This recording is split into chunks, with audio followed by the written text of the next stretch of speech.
Conditionals, conditionals, conditionals. We're finally back to our series on conditionals, Kirsten.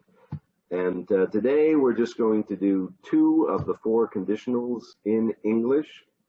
And we'll give you some examples. And then we'll explain to you how you use them, when you use them, and how you form them. Mm-hmm. So, let me ask you a question, Kirsten. When you get up in the morning, mm-hmm. What do you do? When I get up in the morning, every day, I drink a glass of water. First thing, I have one next to my bed. So when I get up in the morning, I drink a glass of water. Mm-hmm. And I heard in New York, it's been raining. So I was actually there last week and it was raining, but I think after I left, it got worse. It did, yes. I'm going to ask you kind of an obvious question. What happens when it rains? When it rains, the streets get wet. All right. Yeah. When it rains in New York City, the streets get wet and they get wet fast. But isn't that true anywhere? Like when it rains, the streets get wet? Yeah, I would say that's almost a scientific fact. I don't see how they wouldn't get wet if there's water going on them. So that would be which conditional? That would be the what you'll hear called the zero conditional, right? The zero conditional, and we use it to describe things that are habits that we do all the time, or things that are really always true. Mm-hmm. And that's why the rain and the streets is such a good example, because it's almost like a scientific fact, right? I mean, when it rains, the streets have to get wet, right? Yeah. It's kind of obvious. Yeah. And this one, I think if you've studied some English, you might have heard the example of like when the water gets to 30 degrees or something like that, it boils. That would be Celsius, right? Anyway, 100 degrees Celsius. Yes. Okay. Yeah, it's a scientific fact. So it would be either a scientific fact or something that's always true, or a habit. So we gave you some examples there. Okay. And then, one thing about these conditionals is that you can form them with a formula. And the formula is consistent. So the conditional, the zero conditional, how do you form it? This is the easiest one.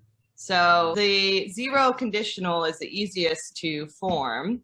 That's just the when statement. Usually with the zero conditional, we're going to use when because it's something that's always true. It's less of like a question, but you might sometimes see if.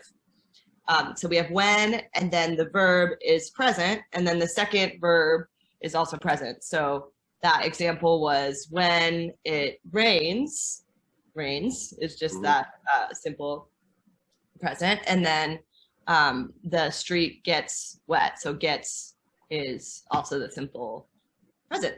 So right. So when present. Mm-hmm. Yeah. All right. So good. All right. Zero conditional.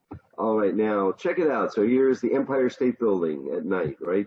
And you see there's a glow on top, right? It's just like, looks like there's some, it almost looks like a spaceship's landing on the Empire State Building, right? A UFO? Yeah, so let's say for a minute that spaceship lands on the Empire State Building and an alien comes out. So if you met this alien, what would you do? What would you say? I think if I met an alien, I would ask it if it spoke English first, so we could try to communicate. That would be the first thing I would do. Yeah, how about you? Maybe you could get the first intergalactic English lesson. I don't know. There we go. Maybe, yeah. So, if I met an alien, I would ask it where it was from. Perfect question. Had it been to New York before? I don't know. Yeah. So Now let's look at this now a little analytically, right? So, what is the likelihood of any of this happening, right? Mm-hmm. You and me meeting an alien at the Empire State Building. What's the likelihood? It's very unlikely, almost some might say impossible. So this situation, this is sometimes known as the second conditional. You might hear the common example of like, what would you do if you won the lottery? Right. Something like that. And if I won the lottery, I would buy a house, something like that. So you could win a lottery, but we know it's however one chance in however many millions. So so the second conditional is it's really almost impossible, extremely unlikely. You'll probably never see it, right? And but we still need a way to talk about this. So yes, if I met an alien, I would ask it where it was from. Yeah.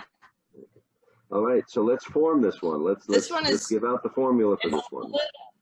Yeah, it's a little more difficult to form, but it's not bad.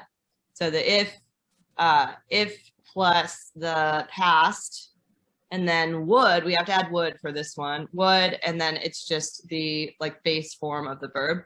So if we use our example, maybe the way our example was, it's a little more difficult because we used a question form. So let's make it just simple sentence. So we could say, if I met an alien, I would hug it. For example, that's a more simple example. So like if I met, that's the past, I would hug. So would plus the base form hug. Yeah, simple as that. Okay, well, you're braver than I am, I think. Definitely. We want to show that, it's peaceful. Yeah, that they come in peace and we're peaceful people. Okay, well, that's good. Yeah. All right. So there you have it, the 0 and 2 conditionals. Come on, isn't this easy? This is easy. Not bad, not bad. So next time we'll probably get into one that might be a little bit more difficult, but still is not bad once you get how we're using it and like get that formula. And a good thing to do is to write it down first. And that way you know how you're forming it. Write down a few sentences, practice saying them, and then it becomes a little more natural. Right. Okay, well, thanks a lot, Kirsten, and I'll see you soon. Bye.